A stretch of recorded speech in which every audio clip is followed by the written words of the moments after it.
like Caitlin Clark is in some serious hot water with WNBA players over this. Caitlin Clark has suddenly become the most hated player in the WNBA, and she hasn't even played a single game to deserve it.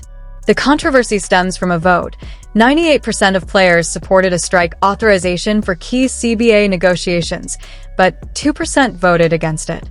Somehow, that tiny minority is now under a microscope, and the league's top star is being relentlessly attacked all over social media. The proof against her is flimsy at best. What really bothers me is this. When did following your own beliefs and conscience turn into a punishable offense worthy of public shaming? The latest that we have in the WNBA CBA negotiation.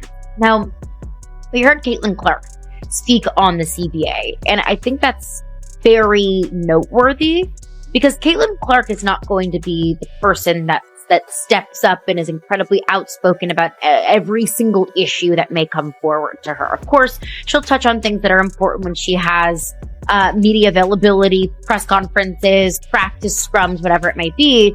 But Caitlin Clark isn't going to be the most active person on social media speaking out for or against certain things.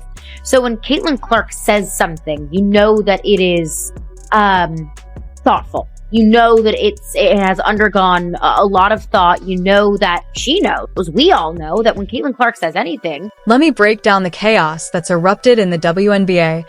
This situation has completely spiraled out of control. The Players Union just announced that they've officially authorized a potential strike if CBA negotiations fail. And the support? Absolutely overwhelming.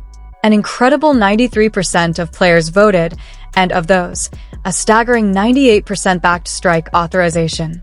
That's not just agreement. It's the entire league signaling they're ready to walk away from everything they love if their demands aren't met. But here's where it gets messy.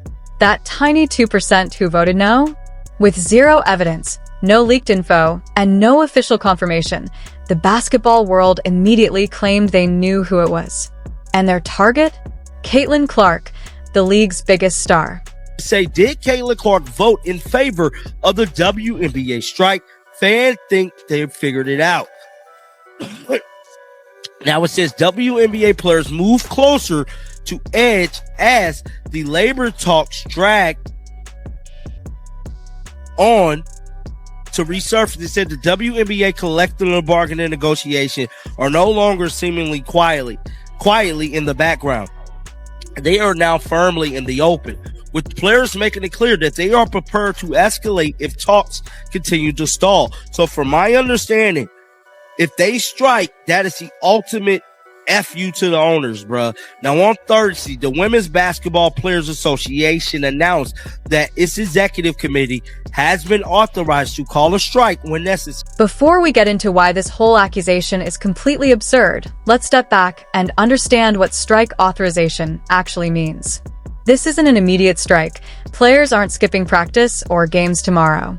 What it does mean is that the Players Union Executive Committee now has the official power to call a strike if negotiations break down completely. It's a strategic tool, a way to show ownership and management that the players are serious about their demands and ready to escalate if necessary. To put it in perspective, the WNBA has never had a player strike in its nearly 30-year history. So this is huge, truly uncharted territory. An historic vote, WNBA players overwhelmingly approved a strike authorization. 93% of players participated in the vote, and of those 93% of players, 98% voted yes. Now hold up. Before you work yourself up, this does not mean that a strike is happening right now, but it does mean that players have the right to call a strike if they feel that labor negotiations are breaking down. So why does this matter?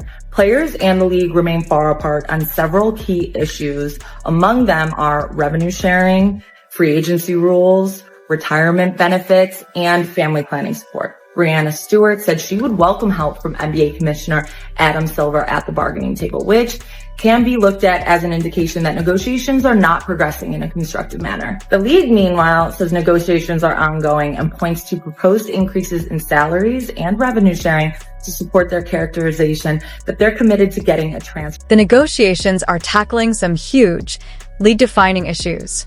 At the top of the list is revenue sharing. Players want a direct percentage of league earnings tied to their salaries. similar to what NBA players have had for decades. Owners, however, are resisting, arguing the league is still losing money and has carried significant debt for years. Other major sticking points include free agency rules, retirement benefits, comprehensive family support, and adequate housing during the season. These are all fair, reasonable demands that players are fighting hard for. The real tension comes down to whether the league can actually afford these changes right now, and whether players are truly ready to risk a full work stoppage to secure them. High level, and I think the most important thing for myself, thinking about these CBA negotiations, like this is the biggest money the WNBA has ever seen, and it's not something that can be messed up. And we're going to fight for everything that we deserve, but at the same time, like, we need to play basketball. That's what our fans crave, and that's what all of you crave as well, is you want the product on the floor. And at the end of the day, that's how you make the money, that's how you're marketable, that's what the fans get excited about, that's what the fans want to show up for. So, it's business and it's a negotiation, and there has to be compromise on both sides. And, we're starting to get down to the wire of it, and it's become really important. And obviously I want to help in any way I can, and I tried to educate myself the best I can. Obviously I can't speak to every single number, it's pretty complicated, but I think there are different things that we can find ways to say, no, like, we certainly deserve that and we're not going to compromise on that, and then other things that we can probably compromise on. But like I said, like, this is the biggest moment in the history of the WNBA, and I don't want that to be forgotten. So where did the accusation against Caitlin Clark even start? It came after she spoke during a USA basketball media session about the CBA negotiations. Based only on her balanced comments, some people assumed she must have voted no. But what she actually said was that this is the biggest moment in WNBA history. Players should fight for what they deserve, and at the same time the league needs to keep playing for the fans and its growth. She stressed that negotiations require compromise and that the opportunity in front of the league shouldn't be wasted. Nothing in her statement suggested she opposed the players. It was simply thoughtful and practical. After reviewing everything she said, there's no real evidence at all. She never said she opposed a strike or that players don't deserve their demands. In fact, her comments were balanced. She supported players fighting for what they want while also stressing the need for compromise and warning that losing a season would hurt everyone. Yet people twisted that reasonable stance into proof she voted no. The vote was anonymous, with no confirmed reports or leaks, but that hasn't stopped online attacks accusing her of selfish motives. It's pure speculation, assuming guilt first and then trying to justify it afterward.